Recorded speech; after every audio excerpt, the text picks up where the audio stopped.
Hi, everyone, and welcome back to the Dream Life Loading channel. My name is Skye. And I'm Susan. How are you today, Skye?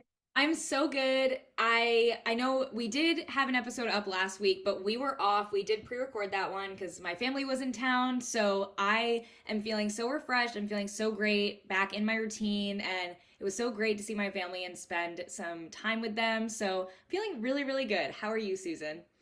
I'm excited to have you back. I was so happy that you had fun with your family, and I tried to leave you alone, but I was like, this morning I woke up and I was like, Skye's back to work. Like, we're gonna get some stuff done. It's just very exciting.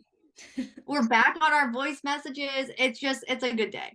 It is. It definitely is. And we are ready to go with a brand new episode. I feel like I feel like January, I think everyone just has this expectation that like you're gonna come out of the gates into a new year and it's gonna be like so great. And then you get to week 3 of January and you're like, oh my goodness, like nothing's going right. This is not my year, whatever.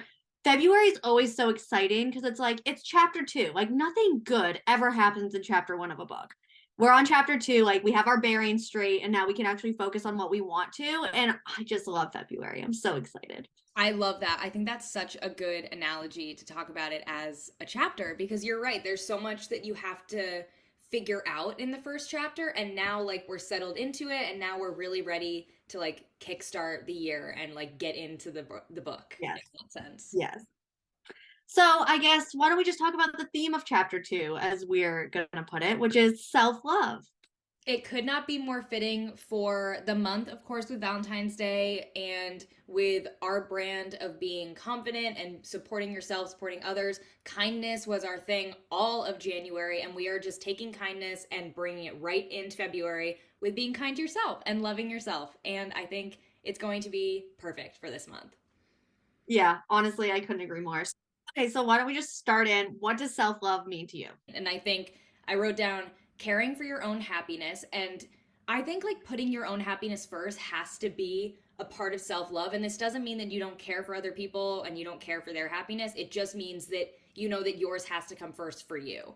And then I had being kind to yourself, accepting yourself fully, and caring for yourself. And this could be caring for your mind, caring for your body. And that's kind of how I went into the rest of my list about self love, was kind of like how to care for yourself. But that was my four. What about you? I love that. My biggest one was not comparing.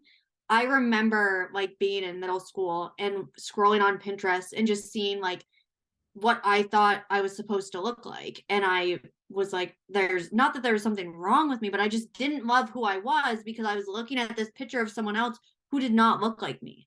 And I think that just learning how to truly love who you are, not just as like a person, like loving yourself personally, like who your character is, who your personality is, what you think is funny, but then also loving what you look like and not feeling obligated to like wear specific things, like wear what you like.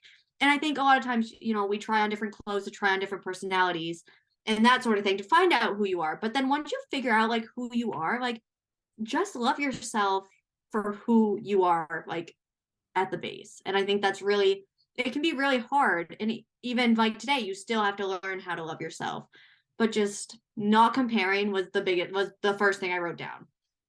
I think that, and I think accepting yourself, it goes perfectly along with not comparing yourself. Because if you're spending all this time focusing on what other people are doing, you're loving them more than you're loving yourself. Because what you're going to put the most energy to, that's what you're going to love the most, or that's what's going to take up the most time in your space, in your life, in your heart. So if you're putting yourself first, that's what's going to come first. So yeah, I Yeah. think comparison has to stop first. Yeah. I think I've talked about this on here before, but letters to the mirror. I was at a point probably 2 years ago now that I was just terrible to myself. I hated myself. I hated looking at myself in the mirror. I was just atrocious. I would never treat a friend the way I was treating myself. And so I started this project. It was letters to the mirror, and I would literally sit down in front of the mirror and I would write to myself. And I would spend, it started out as 5 minutes a day. And then eventually grew into more of a habit where I could sit there for, 20 minutes, whatever. And I was rereading those letters the other day and they're just so mean and so terrible. And there's not an ounce of love there. But now I can look back and I still love that girl who was sitting in the mirror tearing herself apart. But it's like I walk by a mirror now and it's such a different conversation. It's like, oh, like look at those almost abs. Like just little things like that. You have to almost rewire your brain Mhm. to love yourself, especially in a culture where we are taught that, like, let's take the beauty industry, for instance. You're not pretty enough unless you have this product. Like, that's just not it. So you're literally wired to think that you're not enough or you're not pretty enough or you need a specific thing to make you it, like that person, but you don't. Like, if you can just love yourself, well, the like commerce empire will crumble. But you just it's so much easier to be kind to yourself and to have like a loving space. Like if you become a loving space for yourself, it just makes everything so much easier. Especially like even when you tear yourself apart. Like at work, for instance, like I know Skye, you're like this too. Like if you feel like you didn't do enough or you didn't do something right, like it's so easy to just like self-destruct. The other day I was like, I didn't know, like, oops, I messed up, but like I didn't know. And instead of like beating myself up over it, I'm like, well, you can't help what you don't know. Like now I know and I'll learn from it. Yeah. And it's just changing the conversation you're having with yourself to be Absolutely. compassionate. Yeah, there's so much good stuff to go into about what you just said. I think with the whole comparison issue, because that's kind of a lot of what you were talking about, is you're not the idea that goes into so many of our heads is that you're not good enough unless you do this, have this, dress this way, Mhm. have these friends, this and that.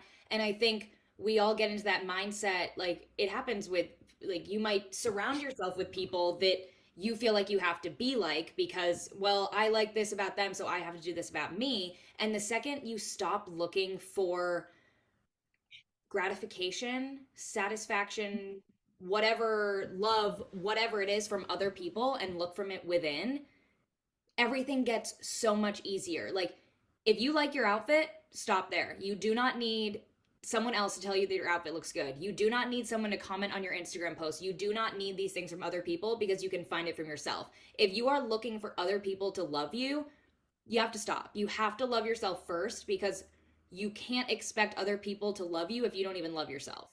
Going off of what you just said, like when you love yourself, you are setting a standard of how other people are going to treat you. If you respect yourself and you love yourself and they don't, then you're not going to tolerate that in your life. And there's no room for that. So, like, once you love yourself, you're going to be surrounded by people who either meet that or exceed that. And that's what you need. Exactly. There's Exactly. life is too short to be surrounded with people who make you feel like shit. Yep. Mirrors. I feel like self love, like, I see it so much with people I'm friends with, people in my family, so many different situations with mirrors and photos. People are like, I hate photos of myself, or I don't like looking at myself in the mirror. Well, that has to stop like immediately. You have to love yourself. You have to be okay with this. And it's not an overnight thing. Like, this could take a really long time, and that's okay. And there's still gonna be days where you look at yourself in the mirror and you're gonna have that quick thought, change it. Then you're going to get better about changing. And Susan talked about this with, you'd have one bad thought and you'd replace it with thoughts. That can be really important with self-love.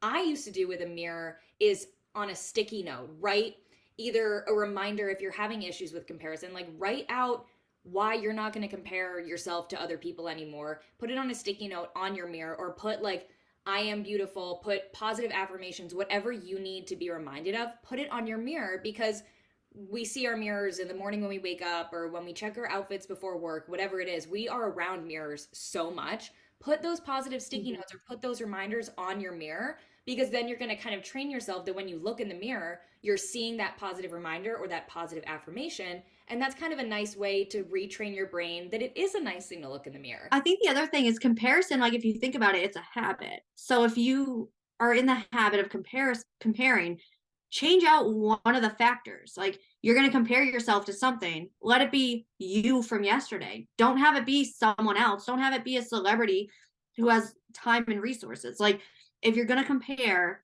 to either who you want to be or who you were yesterday. And then you're also going to find love there too, because if you're comparing yourself to who you were yesterday, hopefully you're being a little bit better than you were yesterday. Or if you're comparing yourself to where you want to be, you should be excited to fill in the gap of where you are to where you want to be.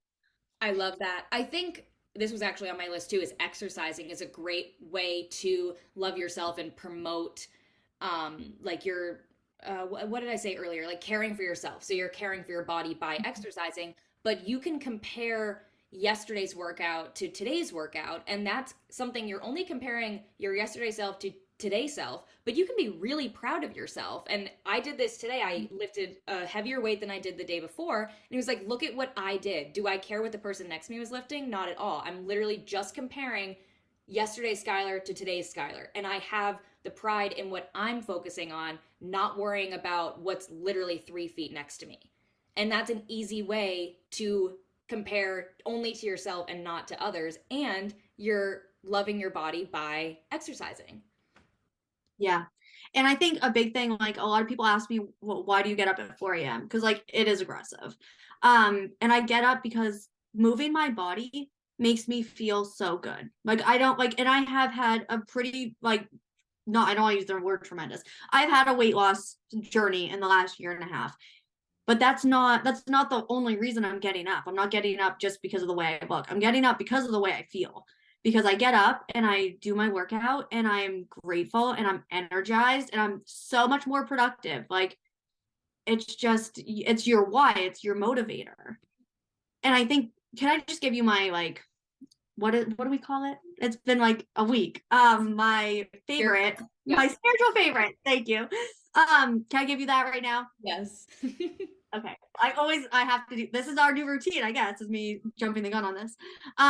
This morning at the gym, I'm working out. I could barely breathe. My legs hurt. Shout out to Riley, who's been destroying me in the morning. She's been helping me, coaching me. And I was like, I can't wait to fuel my body today. And I was like, wow, like the relationship I have with food has grown so much. And that's self-love. That is me choosing to put good things in my body that make me feel good and that are good for me. And it was like a revelation. I was like, I'm so excited to feed myself today. It didn't give me anxiety. And I've had a relationship with food where like sometimes it did give me anxiety or I would stress eat or whatever.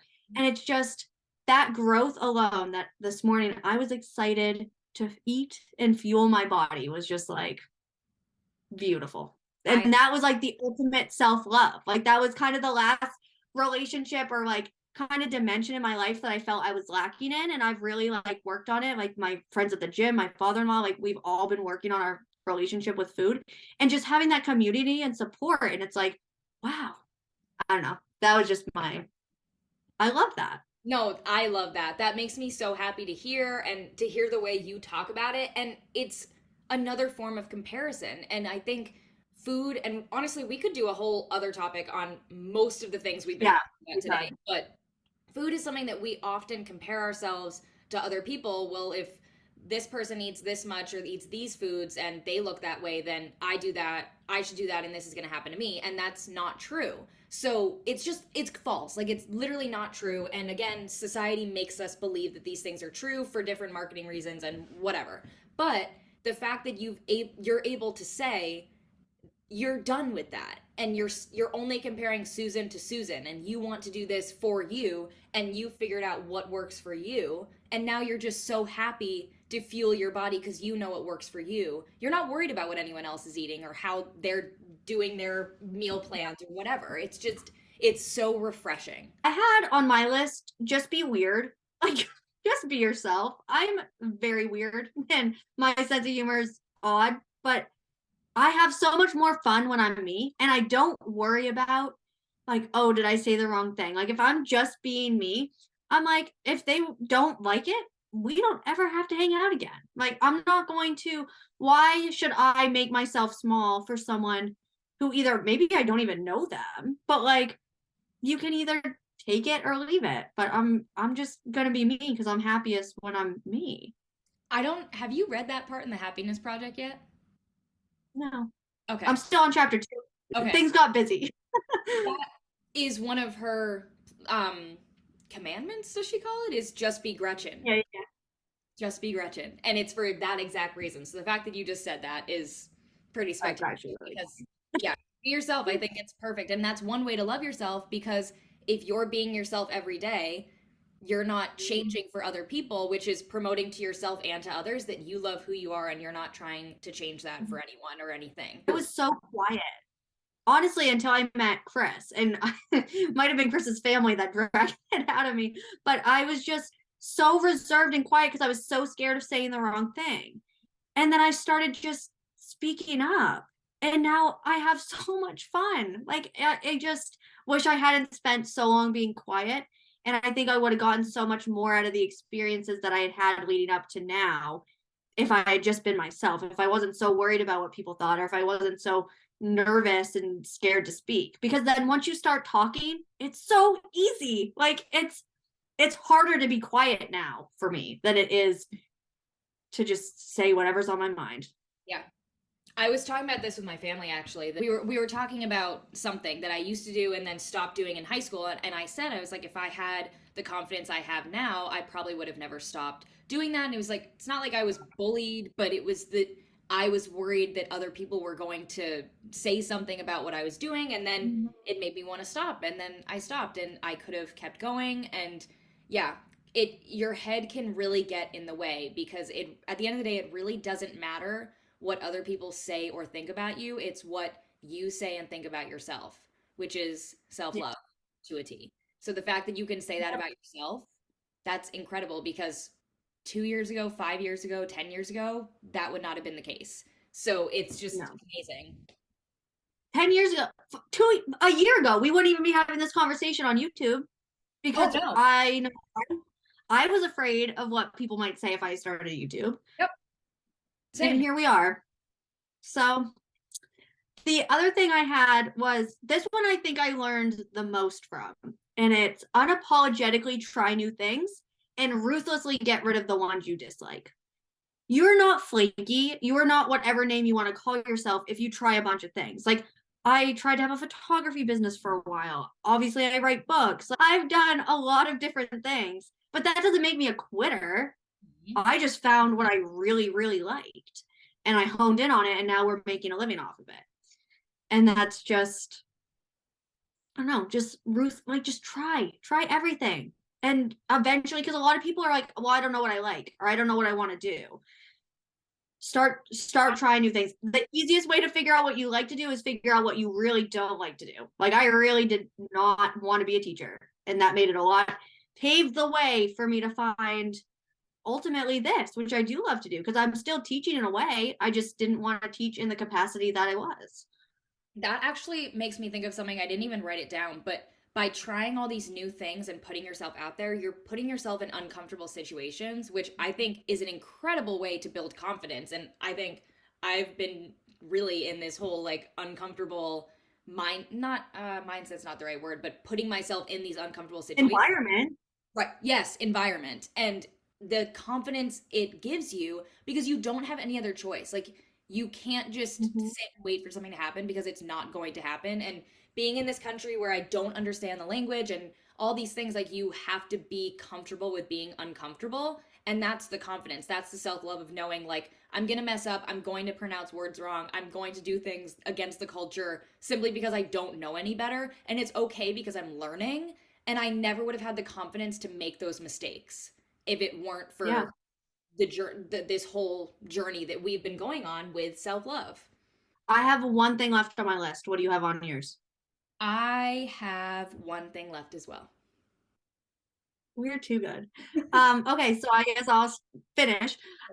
Setting myself up for success the night before. There's been so many nights that I'm like, oh, I don't want to do those dishes. I'm just gonna leave them for tomorrow. And since I started my nighttime routine, which we talked about a gazillion episodes ago, I had said that I wanted to start doing my 10-minute cleanup, which I do. I have a playlist that I play my 10 minutes of music and I just tidy up around the house. And I, even on the nights I don't want to do it, I tell myself, tomorrow you doesn't deserve to start their day with these dishes in the way. And so that's honestly probably the biggest form of self-love that I've been actively giving myself is cleaning cleaning up or preparing myself for the next day so that the next day me has it a little bit easier and can get through my day to have more time for the things I love, like our business, like YouTube, like, all of the stuff. And then you start your day fresh. You're not still worrying about what happened yesterday. It's brilliant. It's so nice. It's really smart. I'm kind of combining two because they do go together. But I had meditate or sit in silence, some form of like being off your phone and just being alone, and write yourself a love letter. So I think actually these two could go together because I know the word meditation can be very daunting if it's something you've never done. If you want to check it out, I recommend Headspace, the app. It really helped me get into meditating. They make it really easy and really attainable. But I think you need to get to know yourself. You need to figure out who you are, what are your likes, what are your dislikes. Get to know who you are, not like pretend you're meeting yourself for the first time. What are the questions you would ask a new friend? Ask them to yourself. So I think do that. Sit alone. Know if you want to put music on, whatever, but don't have any distractions, don't have any people around you, and write yourself a love letter and say, like, well, these are the things I like, and I love this about myself because, and these are the things I don't like, and I love this about myself because, and write yourself a love letter as if you're writing it to someone you love because you do love yourself. And I think there's going to be so much um, understanding and awakening and exploration from doing this exercise. And you can do it once, you can do it as many times as you want in your journal or wherever, and even save it and go look back on it later if you're having a bad day and you need to be reminded about why you love yourself instead of focusing on any outside distractions about what people may say about you. So, yeah, that's kind of my last one is just get to know yourself and write down and say what you love about yourself. I love that. That was such a good way to wrap up too, because it's like, here's something you can do. Yeah, exactly. Okay, so why don't you hit us with your spiritual favorite? Because I already used mine. So mine go together too well to not do together. So I have to do mine. Okay, then So, okay, do them both. but my physical favorite is this planner. It's you can't really. Oh yeah, you can kind of see. It says doing well. The brand is Doing Well Daily on Instagram and TikTok. She makes planners, day books, notebooks, things like that. And this was a collection she did with a YouTuber, Danielle Carolyn, and I've been following her for years. And I really was excited about this planner. And so my mom actually brought it for me when they came to visit. So I was really excited to start using it.